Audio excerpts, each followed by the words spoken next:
Rather than lads, welcome back to Cossy's Arsenal podcast. My name is Cossy. Good morning, good afternoon, good evening, wherever you are in all parts of the world. Welcome back to the channel. Welcome back to a brand new video. It's a Monday morning, and I hope you guys enjoyed the weekend. Yes, we are not on top of the table, but I think it was a beautiful weekend. It was a very good start to the season. Manchester City winning 2-0, so that means we cannot be below them. Bournemouth winning 2-0 as well. And I don't understand the mathematics of how Bournemouth are above Arsenal, yet we are. We start with an A. Alphabetically, we should be above Bournemouth in the Premier League table, but they're above us. And I don't even care about that. Spurs, yeah, I think Spurs were the better side of the weekend. They really had a very, very good, start to the season, thumping Southampton 4-1, and I think Dejan Kulusevski was absolutely on fire. But as an Arsenal fan, into putting everything into context, I think we began off very well. We are among the top 4 on the table, and that is absolutely what we are looking for this season. Keeping ourselves in those top 4 positions and making sure that we win every game that we must win. So congratulations to the Gunners on starting very well. Otherwise, Man United, Liverpool, and a couple of other clubs will not have the same words to say as the season begins. But anyway, in this video, I want us to dive into our latest winger situation. Cody Gakpo, Moussa, Diaby, and also the man himself. Of course, we'll talk about the likes of Marco Asensio. I think Arsenal will try to get someone in, even if it means reawakening all those links in Marco Asensio and the others. But the point here is Pedro Neto. Now, it looks like Wolverhampton Wanderers have signed Goncalo Guedes. We spoke about him yesterday, and the Express are now saying that Goncalo Guedes moving to Wolverhampton Wanderers could mean that Arsenal have the opportunity to sign Pedro Neto, a player that we've been interested in since a long time ago. His contract runs down in 2027, so it's not an easy deal whatsoever. But, I mean, if the Express can claim that Arsenal will try to sign Pedro Neto as Goncalo Guedes moves to Wolverhampton Wanderers, there might be probably some, there could be something in there, right? And that is what we're going to be diving into this morning. Hit the like button for me. Let's get this video to 800 likes. Subscribe to the podcast as well. We are very close to 57,000 subscribers. Now, let's start off with the links with Timo Werner. Now, I need to get your reaction here and your thoughts in the comment box below. I'm not trying to say that Arsenal want to sign Timo Werner. I saw the links and I decided to ignore them. And the deal is very, very close between Chelsea and RB Leipzig to sign Timo Werner on a permanent deal. I mean, I need to get your thoughts here. What is your stand on Timo Werner? I mean, is he a flop for Chelsea? Is he a flop in the Premier League? Is he just a bad player? Is he one where you feel him and the Premier League will actually never work out? Or is he one that deserves a chance in the Premier League? I mean, Liverpool wanted him last summer but one. Was it last summer but 1 or 2 summers ago? And United also wanted him, and Chelsea decided that they will hijack the deal. It has clearly not worked out. He was linked with Arsenal, and I decided that those links will not take any of my time. But talk to me. Is he one that you would love to see Arsenal sign? Would you give it a try if you are an Arsenal fan, just like we are? Is he one that you feel he comes into Arsenal and we can make his career a little bit better than he has had at Chelsea? I mean, talk to me about that. I'll be very, very glad if you give me your thoughts on Timo Werner. But let's dive into the latest around our winger situation, and let us start off with Ryan Taylor Sport, who has said that Cody Gakpo is the most doable deal at the moment for Arsenal. They've already expressed their interest in the player, and he said, if you look at all the other deals, if you look at all the other wingers that Arsenal are interested in, then you must be thinking Cody Gakpo is the most doable one. And I'm not really even going to disagree with Ryan Taylor Sport. I think the first thing you need to think about, Cody Gakpo is the price, 30 to 35 million pounds, stretching to around 45 million pounds. That is doable. If you think about Pedro Neto, I think Wolverhampton Wanderers will be going. His contract runs down in 2027. He still has more 5 years to go. You're not going to take him cheaply. You think about Diaby, Moussa Diaby at Leverkusen. Leverkusen don't even want to sell, so they'll be like, if you want to force us into selling, then it's okay. Pay the 55, pay the 60 million pounds. So Ryan Taylor Sports says this one is doable.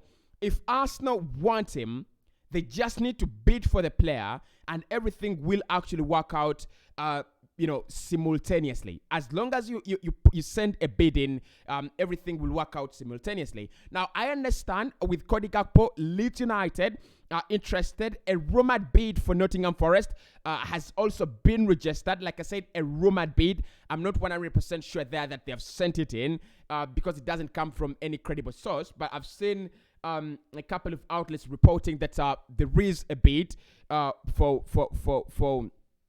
the player from Nottingham Forest. Now, I don't think he will move to Nottingham Forest. Man United have also been reportedly interested, and some reports claim that United have actually sent in a bid. I don't think the United have really sent in a bid because for me, look, although PSV do not want to sell, and this is not the kind of we do not want to sell and will not accept any offers.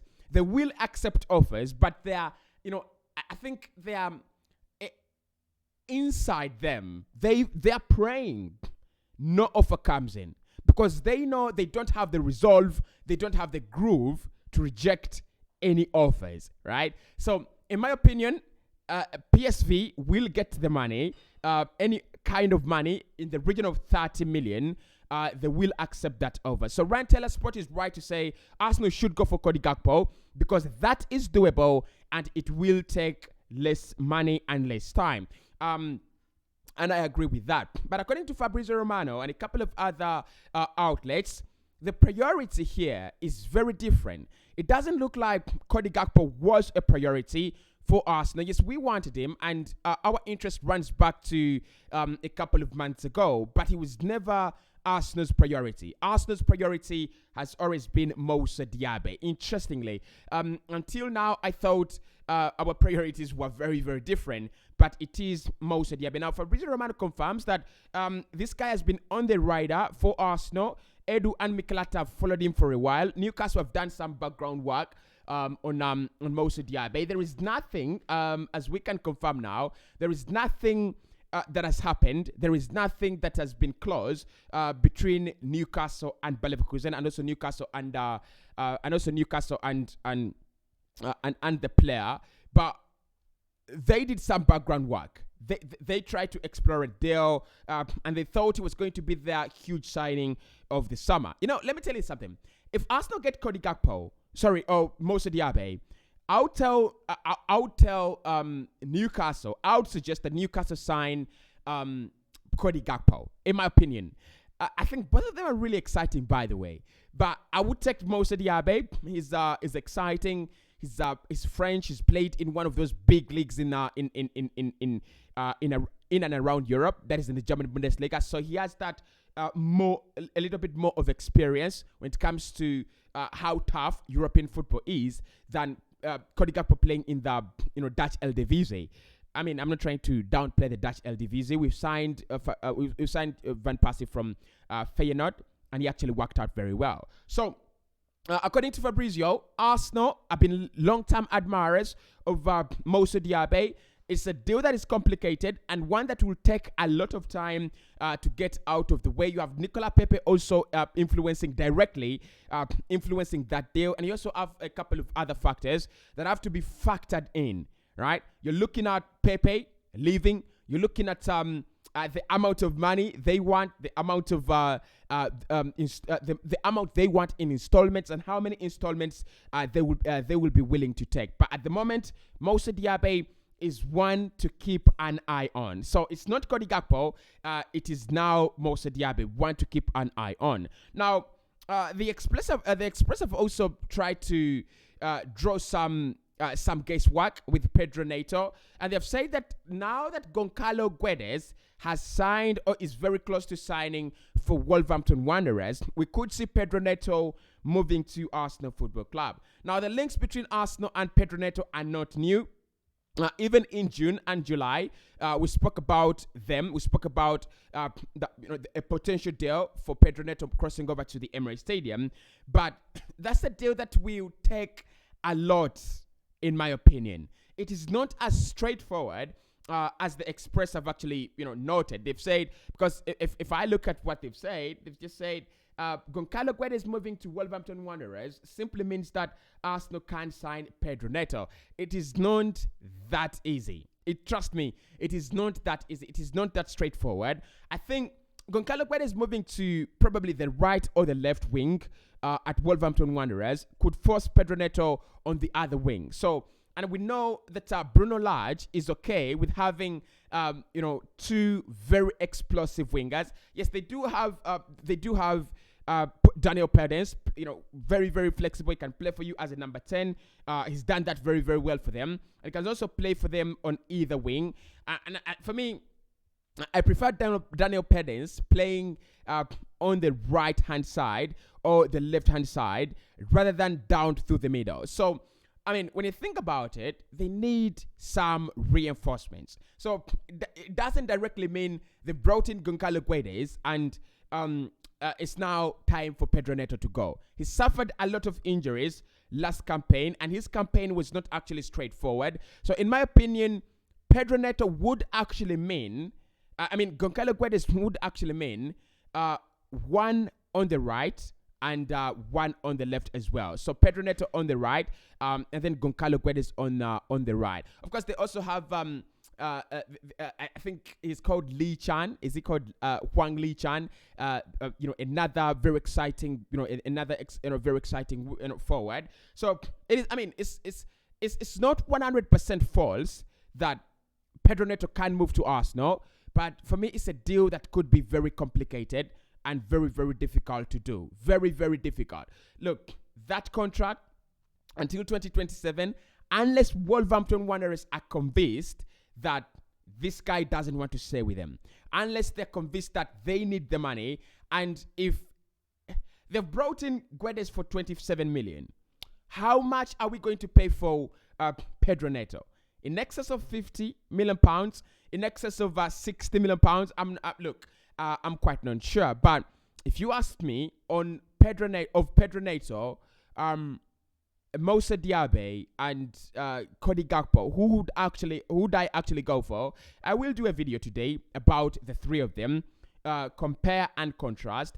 But Pedro Neto has got the Premier League experience, and I think him and the Premier League are actually a perfect marriage. The only problem, the only question is, would he actually work well with a big team? Would he actually, would his trickery and his talent, come to be noticed? Playing in a more sophisticated system like Mikel Arteta's. Maybe yes. I don't see him as a player that would actually flop in our system. So Pedro Neto with a Premier League experience, Moussa Diaby with his numbers with Bayer Leverkusen last campaign, and Cody Gakpo with his doable deal, right? Because it's doable. And I think Mikel Arteta, Eddie will think about it and they'll be like, how much we love all these other guys, this deal is doable. And if you decided to do it, why not? It is one that would actually bring us a lot of reward. So, at the moment, no clear name that we are focusing on. I think that is Edu working behind closed doors. But at least we can confirm there is a forward that we are chasing to bring to the Emirates Stadium this summer. So, look, I'll be keeping you. I'll be keeping you posted on whatever happens. We do have our next game within the next 6 days. That will be Leicester City at the Emirates Stadium. Leicester don't look good. Leicester do not look good, and I would actually want Yuri Tillemans to play that game in an Arsenal shirt. It might not be that easy, but we'll try to see. We'll try to see what happens down this week. It could be a huge one. It could be a huge week for Arsenal.